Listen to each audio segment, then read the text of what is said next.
Meu nome é Ana Vitória. É, eu trabalho, né, na Cognitiva, já tem 2 anos, junto com a Marisa. A gente já teve várias reuniões juntos. É, mas a gente começou a conversar mesmo, foi mais assim, assiduamente, foi com a quarentena, né? Eu acho que aproximou um pouco por ter essa facilidade do online, né, Marisa? Sem dúvida. É, e, enfim, aí é mais ou menos isso, por enquanto, que eu tenho para dizer sobre mim. E você, doutora, contei para mim. Bem, eu sou psicóloga clínica, né? Tera- Especialista em terapia cognitivo-comportamental, mestre em ciências do esporte, psicóloga pela Sociedade Internacional de Psicologia do Esporte. Trabalho no Clube Atlético Mineiro, sou psicóloga da base do Clube Atlético Mineiro. E tô aí já há algum tempo, né? Nessa luta, trabalhando. Já dei aula há muitos anos e tudo. E a gente tô com a Renata desde o início, né? Na cognitiva. E a gente, durante muito tempo, a gente trabalhou juntas só aí na clínica. E depois, quando eu comecei a ir para os clubes, trabalhar nos clubes, eu comecei a trabalhar na clínica, atendendo só alguns pacientes, mas nunca deixando a clínica, porque é a minha grande, né, uma paixão que eu tenho com vocês aí, sem dúvida. Ai, a gente te ama, Marisa. Nossa Senhora. Isso que é um baita currículo, mestre e tal, e sei lá o quê. E eu fico assim olhando, tipo, um dia eu chego lá. De Mas jeito nenhum. adorei. Aqui É a porque gente é você é mais novinha, informal, eu tá? ainda tenho anos, ó, que eu tô aí na estrada, você é novinha, é por isso. Bom, Quando a gente... é, pode falar. não, hoje a gente vai falar um pouquinho sobre vergonha, né, Marisa? Isso. Você pode começar a introduzir se você quiser, você pode Tá, ficar à vontade. Eu acho que já deu um tempinho pro pessoal entrar. Ah, tá. só uma coisa. Renata me deu orientações. Pessoal, que vocês que estão online, tem um aviãozinho aqui embaixo para vocês convidarem algumas pessoas para poderem ver essa live. Né? Tá vendo que é tipo um aviãozinho branco assim? Então, se vocês quiserem, vocês acham que é alguém que faz sentido nessa live para a pessoa, já chama aqui, já convida. E clica nesse coraçãozinho também se vocês estiverem gostando, tá? Durante a live, pra gente saber se tá agradando ou não, como é que tá. Tá bom? E é isso. Então pode. Ok. Vou pedir uma coisa. Quem está entrando, eu resolvi, diante de tantas lives, né, que a gente está fazendo, eu resolvi fazer uma live um pouquinho diferente, que apesar de vocês poderem mandar as informações, a gente vai fazer um exercício também, que eu faço muitas vezes com os meus pacientes no consultório, que é um exercício cognitivo comportamental. Então, em determinado momento da live, eu gostaria que todo mundo tivesse com um papel e um lápis na mão, tá? Que vocês vão Hum, escrever. Para vocês mesmo, não é para colocar nada aí, a não ser que vocês queiram, mas a ideia é um exercíciozinho diante do que a gente vai estar falando, tá bom? Isso, boa, Ana. Boa. já Então é o tô com o seguinte, meu. quando eu decidi falar sobre a vergonha, eu sei o quanto esse tema é difícil e sei o quanto, se a gente deixar de conversar sobre ele, ele pode ter um perigo muito grande se a gente ficar em silêncio. Por quê? Porque quanto mais a gente fica em silêncio, quanto menos a gente fala sobre isso, mais a vergonha aumenta. Ou seja, todos nós sentimos vergonha. Não adianta a gente pensar, mas todos nós sentimos vergonha. E essa tal de avaliação dos outros, né, que a gente vive, faz com que a gente muitas vezes se cale. E é um sofrimento grande. Ele é interno, mas é um sofrimento grande. Então a gente pensa, por que a vergonha dos outros, né, do que os outros podem pensar sobre mim, me amedronta tanto? O que que faz com que eu muitas vezes me paraliso? Então a gente vai falar um pouquinho aqui agora sobre quantas vezes a gente transfere a nossa autoestima para o que os outros pensam. Muitas vezes a gente tem sucesso, claro, mas agora, a partir do momento que a gente coloca essa autoestima na mão do outro, a gente acaba ficando muitas vezes dependente disso, dependente desse feedback do outro, né? Então, eu falo muito para os meus atletas, eu falo muito para os meus pacientes. Você é muito mais do que isso que aconteceu com você agora. Então, por exemplo, se eu escrevi um texto e alguém criticou, alguém não gostou, eu sou muito mais do que aquele texto. Se eu fiz uma prova e não fui bem na prova e fui criticada por essa prova, eu sou muito mais do que essa prova. Aquilo ali foi um momento. Se eu entrei num jogo e eu não fui bem especificamente naquele jogo, não significa que eu sou ruim. Eu sou muito mais do que aquilo. Mas muitas vezes a gente se cobra pelo que a gente faz e a gente esquece que existe uma diferença muito grande entre o que você faz e o que você é. Quantas vezes e quantas coisas a gente fez e errou, ou a gente fez e não gostou, e depois a gente consertou, e depois a gente mudou, né? Então, se você não tentar, se você não ousar, tem muito mais a ver com quem que você é do que quem que você quer ser.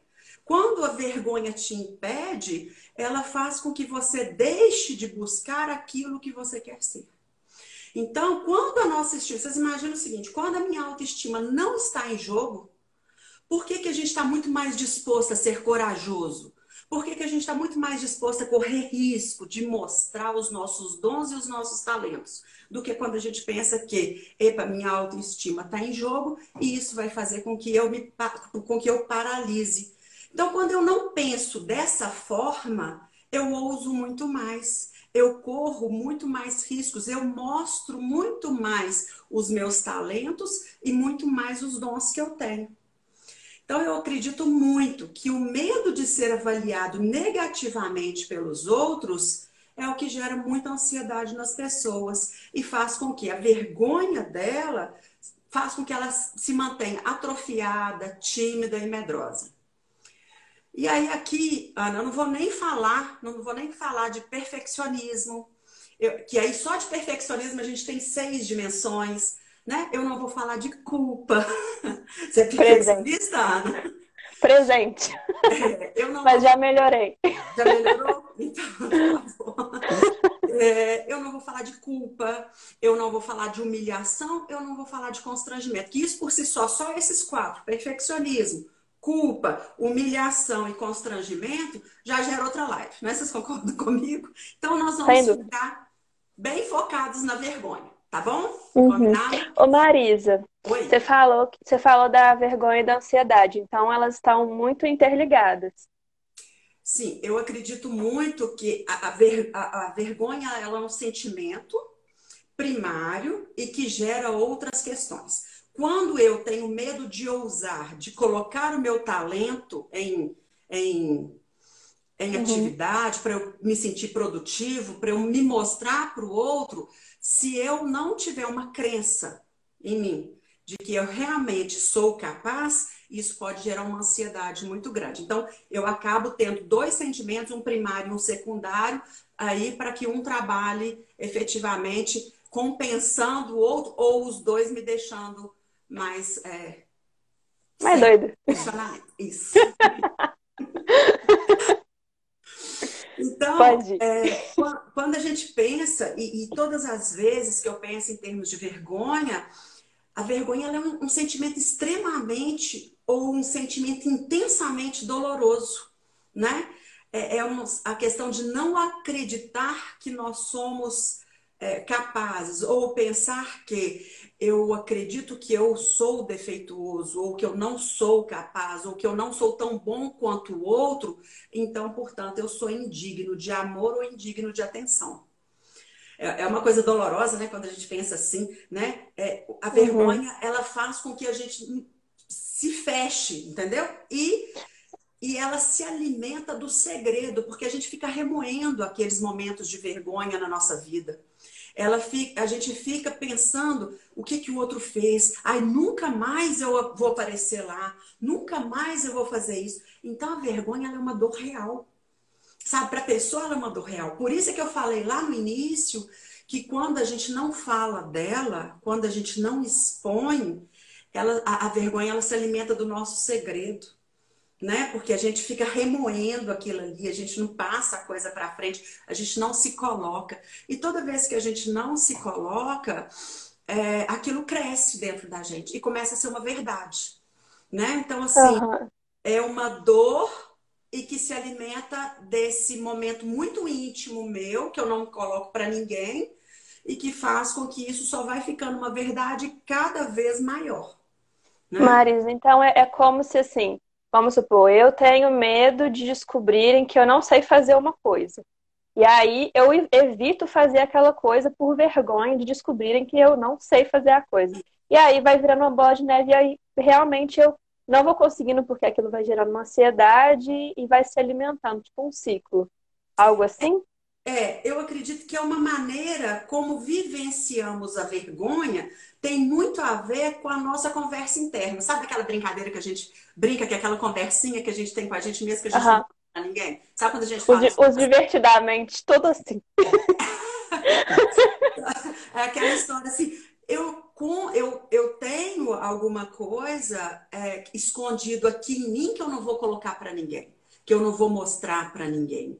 Então é aquela conversa interna que a gente tem com a gente mesmo que a gente não conta para ninguém, que tem muito a ver com a crença que a gente tem na gente mesmo. Eu sou ruim, eu não sou tão bom quanto o outro, eu não sou capaz, eu sou inseguro. Então tem muito a ver com essa nossa crença que gera aqueles pensamentos que fica aqui na nossa cabeça, né? E aí a Uhum. gente tem um grande problema.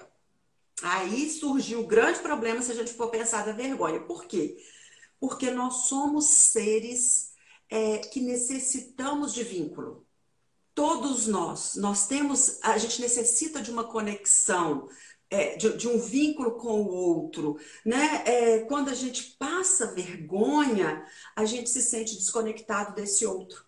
Então, se eu participo de um grupo e se eu sou atleta, por exemplo, e participo de um grupo, eu preciso dessa conexão. Eu me identifico com aquele grupo.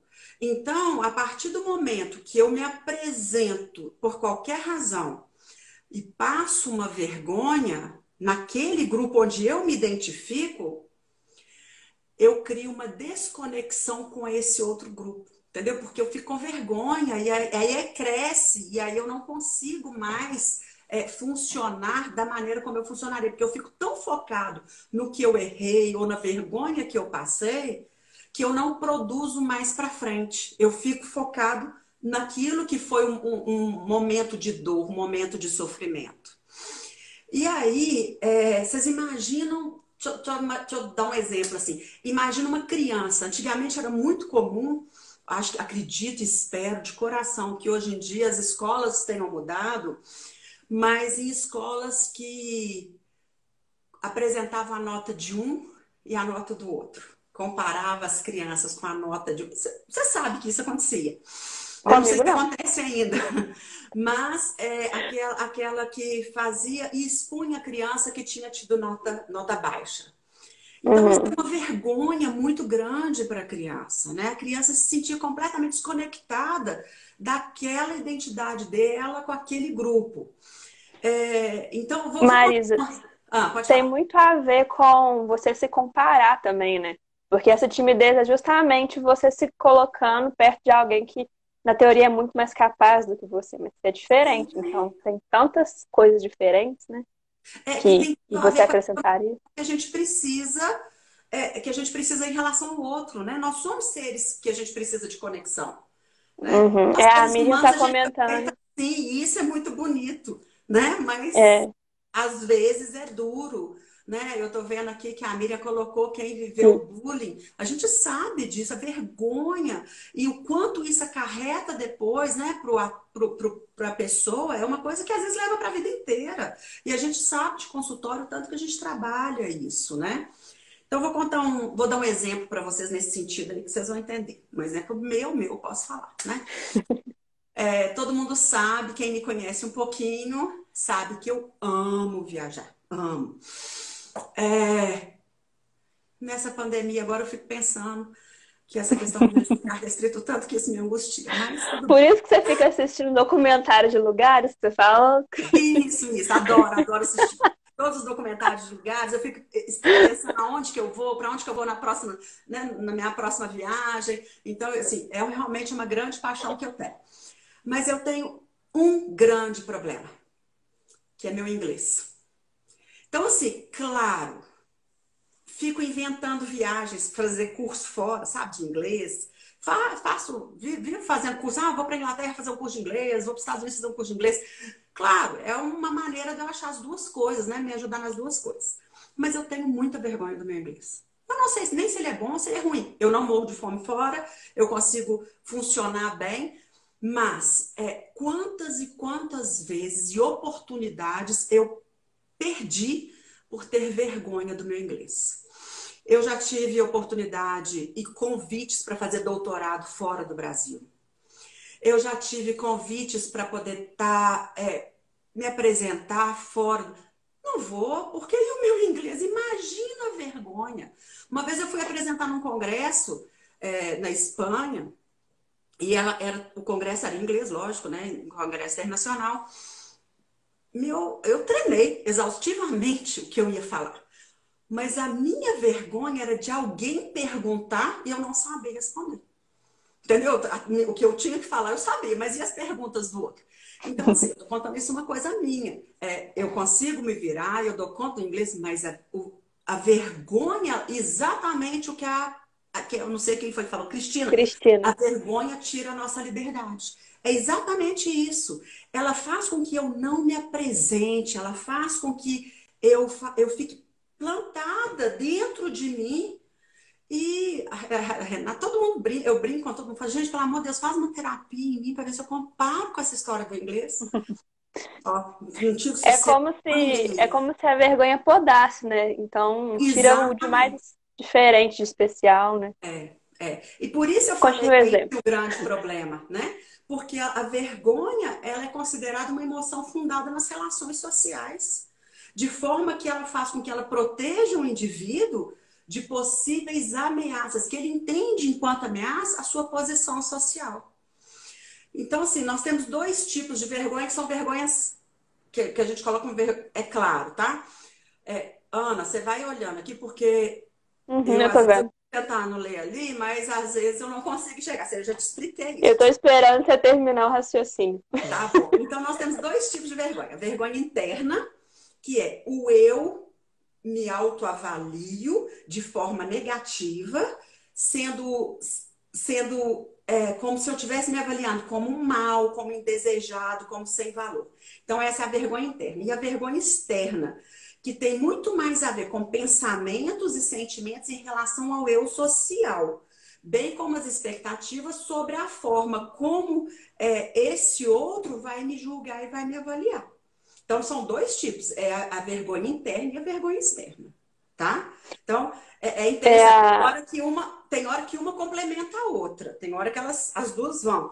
Mas se você é muito duro com você mesmo, se você, né, perfeccionista, se você tem essa ideia, você, antes de qualquer um, você já começa a se criticar. Uhum. Depois aí você vai ter o outro. Ou então, às vezes, você tem tanto medo da crítica do outro, quando às vezes você tem tanto medo, criança, às vezes tem tanto medo da crítica dos pais, né? Porque eles querem ser perfeitos para esses pais, que muitas vezes isso acontece. Tá? A Porque. Paula, ela Ah, comentou aqui, mostrar nossa nota sobre aquilo que a gente falou das notas causa uma intensa cobrança até mesmo nos alunos que têm notas boas. Tipo, você não pode falhar. Então pode criar uma vergonha até neles, né? que tem a ver com aquilo que eu falei lá no início, né? Que a vergonha É, tem uma ramificação nesse perfeccionismo. A cultura hoje nos cobra de ser perfeitos. Eu vou falar um pouquinho sobre isso ainda. uhum, Ou da culpa de não ter, no caso da nota, não ter estudado o suficiente, ou não ter sido bom o suficiente, ou às vezes na humilhação, né? O treinador me xingou na frente de todo mundo e aí eu me senti humilhado. Não, o treinador uhum. fez para que a sua produtividade tivesse, talvez, formas, entendeu? Mas como essa vergonha, ela é limitadora. Ou mesmo a questão do constrangimento. Ontem, Mas você vai foi, falar sobre como reestrutura os pensamentos da vergonha, né? Mais pra vou frente. falar mais para frente, vou. Ah, então tá, viu, Miriam? Não estamos deixando no vácuo, não. Ela só vai falar ainda. Tá, qualquer Então, coisa, gente, a gente vai conversando aqui. Se vocês forem colocando as perguntas aí, a gente pode conversar depois também, se o tempo da live for, que eu quero fazer um exercíciozinho. Não se esqueçam do papel e do lápis, porque a gente vai ter um exercíciozinho para vocês fazerem aí, que é um exercício que eu dou, inclusive, para os meus pacientes também, no consultório. Então, então, assim, combinado? Ok? Então, tem uma coisa bem legal não, que eu entendo muito a vergonha como você se sentir inadequado para aquilo ali, tá? É um sentimento de derrota muito grande, de incapacidade, de raiva. Por quê? Voltando a essa história do perfeccionismo, apesar que eu falei que não ia falar, a cultura de hoje é uma cultura da perfeição, né? Querendo ou não, as pessoas são bonitas, existe coisa para arrumar para cá, arrumar para lá, porque eu tenho que ser perfeita. Porque no caso da mulher, a mulher ela tem que trabalhar fora, porque hoje em dia uma mulher que não trabalha fora, onde já se viu, ela tem que ser boa em casa, ela tem que dar conta da casa. Os filhos dela têm que ser perfeitos, ser bons na escola, ser bom no esporte. A mulher, quando tem que ir ao supermercado, impecável, tem que dar tudo certo. Ela tem que ser boa em casa, tem que ser boa com o marido. Então, no final, ela tem que ser bonita, afinal de contas, onde se viu. Então, o culto a essa perfeição da mulher. E uma coisa muito interessante, o homem também tem muita vergonha, né? O homem não pode demonstrar fraqueza. Então, ele tem vergonha muitas vezes, em muitas situações, que ele não consegue se expor. E detalhe maior, a gente acha assim, o homem muitas vezes não tem vergonha de outro homem. Não só isso. As pesquisas mostram que os homens têm vergonha também das mulheres, porque eles, culturalmente, pela sociedade, tem que ser aquele que é o provedor, tem que ser aquele que é o forte. E hoje em dia a sociedade mudou muito. E esse homem, muitas vezes, ele sente vergonha sim. Mas ele é pior, porque é uma vergonha muito mais silenciosa, é uma dor muito mais silenciosa, que ele não pode se apresentar. Se ele apresenta por outro homem, o outro homem fala assim, bobagem, cara, passa por isso aí. Se ele fala para a mulher, nossa mãe, ele não pode demonstrar essa fraqueza. Então, assim, a vergonha, ela é muito difícil nesse sentido do que tudo que a gente está passando. Vocês imaginam que eu, no clube, trabalho com atletas de 14, né, os atletas desde a pré-adolescência e adolescência aí, até mais para frente. Imagina um adolescente junto num grupo de outros adolescentes. O adolescente está identificando. Esse período da vida dele é um período de identificação. Vocês já viram, aqui em casa eu tenho um adolescente. Ele fala, ai mãe, que vergonha que você me passou. Mãe, não era para você ter falado isso com a mãe do meu amigo. Ai, mãe, nossa, fulano veio aqui. Não, não precisava disso tudo. Então, o tempo todo eles vivem num mundo de vergonha, porque o tempo todo eles estão sendo avaliados por esse outro. Né? Então, assim, isso é muito complicado. Vocês imaginam um atleta. Imagina um atleta que perde um pênalti. Ele tem que Não. continuar funcionando. Ele tem que voltar porque o jogo continua. Mas ele tem vergonha, ele treinou para aquilo. Entendeu? Ele funciona, ele treina para aquilo. Então, assim, isso, imagina quem está na arquibancada. A gente não sabe quem está na arquibancada.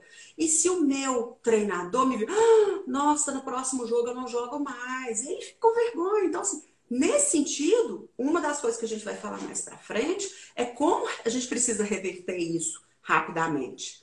Vocês imaginam pessoas públicas que não podem errar? Uhum. Né? Uma pessoa pública que está todo mundo o tempo todo nessa história de internet, que todo mundo está o Fica tempo vigiando. vigiando, também não pode errar.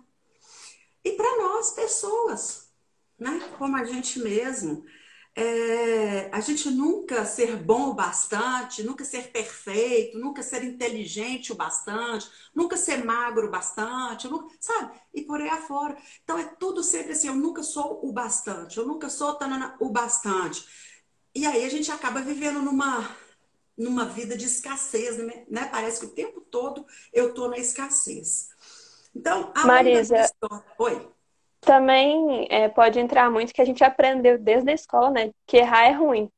Errar não pode ser aceitável de forma alguma. Então, a vergonha também vem nessa hora de, tipo assim, vou provar que eu eu sou capaz ou não e errei, pronto. Não sou capaz porque errar é ruim sempre. E pronto, acabou, né? Uma Esse coisa é o mais. modelo que a gente aprende, né? E aí a gente É. percebe o quanto isso nos limita e o quanto isso é errôneo. Porque essas pessoas que falaram que a gente não pode errar, erram também, né? Essas Uhum, pessoas que falaram ao é, longo da nossa vida, elas também erram, elas também passam vergonha. Todos nós passamos, né? exatamente. E vou contar outro caso meu aqui, que para quem também me conhece um pouquinho, tirando a história do inglês, sabe que eu gosto de cantar. Essa você não sabia, Ana. Essa O você não sabia. quê? Mas eu vou Sério? contar uma história de vergonha, tá? Então, Fim do sou ano, Luciana já sei o que que Baiva. vai acontecer no encontro da Cognitivo. E Não, aí, então o que que acontece?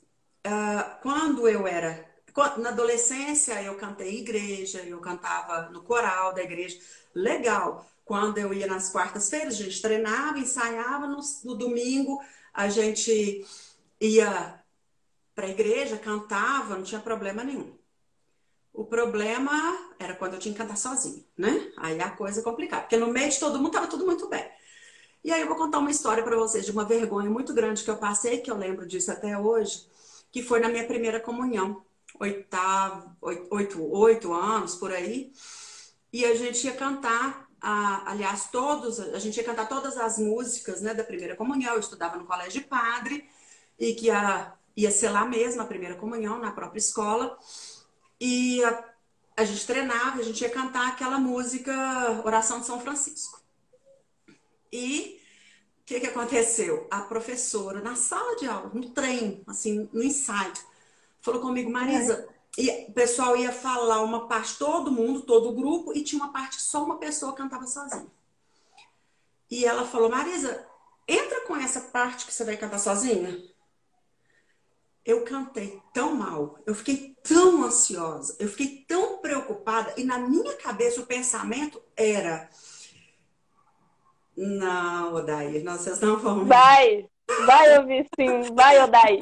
Mas na minha cabeça, a minha preocupação era tão. Eu imaginei a igreja cheia de gente e eu cantando sozinha lá na frente. Eu cantei nesse treino tão desafinado que até me assustou, de tão desafinado que eu cantei.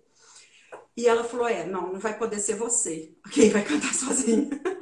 E acabou sendo outra pessoa. Mas até hoje eu morro de vergonha dessa história. Porque, não, Martinha, não vamos não.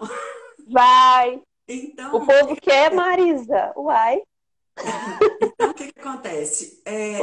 Isso, só de imaginar o que que poderia vir a acontecer, eu passei uma baita vergonha. Foi lá na sala de aula, ao lado de todos os meus colegas, que eles começaram a rir. E eles tiveram completa razão de começar a rir. Então, até hoje, eu trago isso comigo, né? De que, na verdade, foi uma vergonha grande que eu passei naquele momento. Então, a gente tem que pensar como a vergonha me incapacita, né? Aí eu quero que vocês vão começando a pensar em situações que vocês passaram de vergonha e a gente pensar como a vergonha me incapacita. O quanto da minha produtividade já foi comprometida pela vergonha. Entendeu? Quantas e quantas vezes eu fiquei comprometida, né? Eu não consegui me expor pela minha vergonha. O receio de nunca se sentir bom o bastante para ser notado, para ser amado, para ser aceito, ou principalmente para perseguir um objetivo, né? E é aquilo que eu converso com a Renata desde o início. É aquela história que a gente veio nesse mundo para ser reconhecido, para ser valorizado, para ser amado, né? E aí, de repente, a gente passa vergonha e isso vai por terra, né? Por quê? Porque a gente não vai ter essa conexão com o outro, né? Então, para todo mundo que eu pedi desde o início, o papelzinho, por favor, o papel, e nós vamos fazer um exercício agora, tá? É um exercício que eu faço no consultório e que eu coloco muito para os meus pacientes. Aliás, eu já vi alguns pacientes meus aqui. Nós vamos fazer de novo, a gente faz muitas vezes em termos da vulnerabilidade, em outras situações. Meus alunos, gente, que bom, prazer, bom demais. Mas aqui nós vamos fazer um exercíciozinho que é um exercício da cognitiva. Então, eu gostaria que vocês dividissem a folha de vocês em 3 colunas, tá? Pode ir fazendo aí. Na Aí. primeira coluna, oi, isso. Na primeira coluna, eu gostaria que vocês colocassem um momento, é aqui, desculpa, primeira coluna, um momento em que passei vergonha. Todo mundo tem um momento que passou vergonha, né? Então, na primeira coluna, vocês vão colocar um momento em que passei vergonha. Lembrem disso. Na segunda coluna, o que aconteceu? Então, por exemplo, vamos supor que seja eu lá na escola, no momento que passei vergonha. Tentei cantar sozinha para a missa de primeira comunhão. O que aconteceu? Eu fiquei tão ansiosa que cantei tão desafinado que a professora desistiu de mim. E foi isso mesmo. Na terceira coluna, o que eu poderia pensar e fazer para que o resultado fosse diferente? Então, vocês lembram que eu pensei que todo mundo na igreja ia me ver cantar sozinho e que isso por si só seria muita exposição para mim. Será que eu poderia ter pensado, gente, eu consigo cantar? Se a professora me escolheu para tentar, é porque eu sou capaz? Será que eu poderia fazer algum outro tipo, ter algum outro tipo de pensamento ou de imagem? Lembra que eu falei com vocês que a imagem que eu tive na, na hora foi a igreja lotada de pais e todo mundo me vendo? E se eu tivesse feito esses pais aplaudindo, ou esses pais felizes por estar me vendo cantando lá, ao invés de eu estar sendo avaliada? Porque a imagem minha era de que eu estava sendo avaliada. Talvez o resultado tivesse sido diferente. Então, assim, se a gente pensar o que eu poderia fazer de diferente nesse momento, o que eu poderia ter pensado de diferente nesse momento em que eu fui, repete o 3. Isso. O terceiro é o que eu poderia pensar e fazer para que o resultado fosse diferente. Tá? Então, assim, por quê? Porque muitas vezes a gente pensa e até dá certo. Às vezes a gente pensa até dá certo, mas talvez eu poderia pensar de uma maneira que eu fosse mais assertiva, de que me ajudasse mais naquele momento ali e que o resultado talvez ele nem tenha sido tão ruim, mas ele poderia ter sido melhor. Né? Então, assim, que ajudaria na minha produtividade, ajudaria na maneira como eu iria funcionar. Tô sem tempo, né, Ana? Não, tá tudo bem. Relaxa. A Edna pediu para repetir o 2. O 2 é simplesmente o que aconteceu, né? É o seguinte, a primeira é um momento em que passei vergonha. Tá dando para vocês lerem? Tá dando? Não. Tá espelhado, não adianta. Ah, tá. Então, o primeiro é o momento em que passei vergonha. O segundo, o que aconteceu? Isso, Rodrigo, você fez mesmo. Você razão, tem razão. Eu pedi que você fizesse. Ainda bem, e fez direitinho, viu? Deu certinho.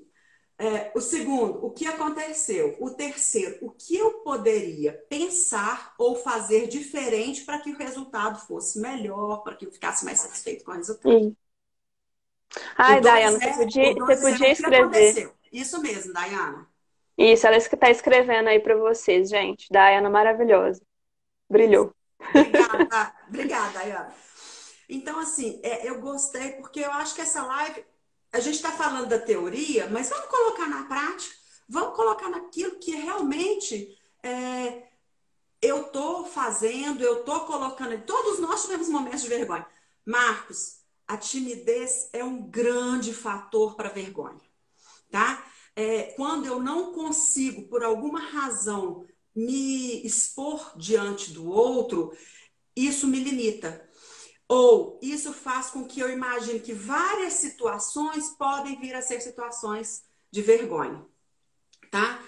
Marisa, Oi. a Marísia Perguntou, e quando a pessoa tem vergonha com o próprio corpo? Olha, nos estudos e todas as pesquisas que falam de vergonha feminina, o corpo é o primeiro tópico. Nós temos 10 tópicos catalogados em termos de vergonha. A vergonha do corpo é a primeira. Quando fizeram uma grande pesquisa nos Estados Unidos, e uma das grandes vergonhas é de ficar nu. Entendeu? Então, assim, isso é realmente fato, né? É realmente fato. Primeiro, culturalmente, porque o corpo é A gente vamos dizer, compara tudo, e o corpo principalmente, né? O que a e não gente vê em só isso, outdoor? né? Gente, Culturalmente, a perfeito. gente não é para expor o corpo é para ser guardado em quatro paredes, né? O corpo não é para ser exposto. Então, Uhum. às vezes, quando você vai expor só com o outro ali, ainda te gera vergonha, né? É isso que ela perguntou, foi, né? Foi sim. Tá. Então, É, E outra pergunta. Ai, peraí. Quando uma pessoa é chamada de sem vergonha, parece relacionar-se com algo pejorativo e carregado de malícia. Nesse sentido, existe uma vergonha boa? eu acho que quando a gente... Gostei Achei complexo.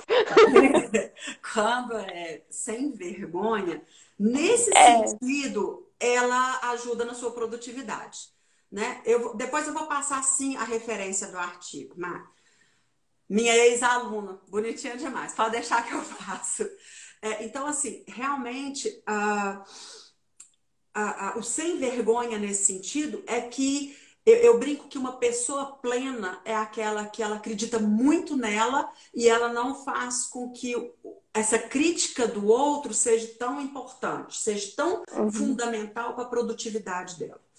Então, o sem vergonha, teoricamente, ele vai lá, ele erra, aí ele tenta de novo, ele erra de novo. Não sem vergonha no sentido É, pejorativo de rua, mas esse que você vai lá e tenta. E as grandes invenções não foram tentadas várias vezes. Então, assim, é mais ou menos isso. É aquilo que você acredita e que você fala, peraí, eu não vou ter vergonha de me expor diante do erro, saber o que eu estou aprendendo, o que foi, que eu vou tentar de novo. Né? Então, se a gente for pensar em termos de sem vergonha nesse sentido, né? mais uma pergunta. O pessoal tá perguntador, Marisa, sinto muito. Ela perguntou sobre o corpo de novo. Como é que você trabalha isso, essa vergonha no corpo? Tem alguma forma que você trabalha isso? Tem algumas formas. Eu posso seguir depois, porque senão a gente vai Tá, passar um tópico específico da sim. vergonha, esse primeiro tópico. Deixa eu só finalizar aqui, porque muita gente já fez o exercício. Então, vamos só pensar aqui no exercício. Então, Hum, tá todo mundo com o exercício em mãos, de quando foi que eu senti vergonha, o que foi que aconteceu e o que eu poderia pensar ou fazer diferente para que o resultado fosse diferente, né? Então, se a gente pensar quais eram as mensagens de dúvida e crítica na nossa mente, né? No momento que aquilo ali aconteceu. Entender os nossos mecanismos de vergonha é fundamental para entender a vergonha e vencê-la. Não tenha nem dúvida disso. Tá? Então, o tempo todo que eu penso quais eram os mecanismos de vergonha quais os mecanismos de vergonha que eu tenho.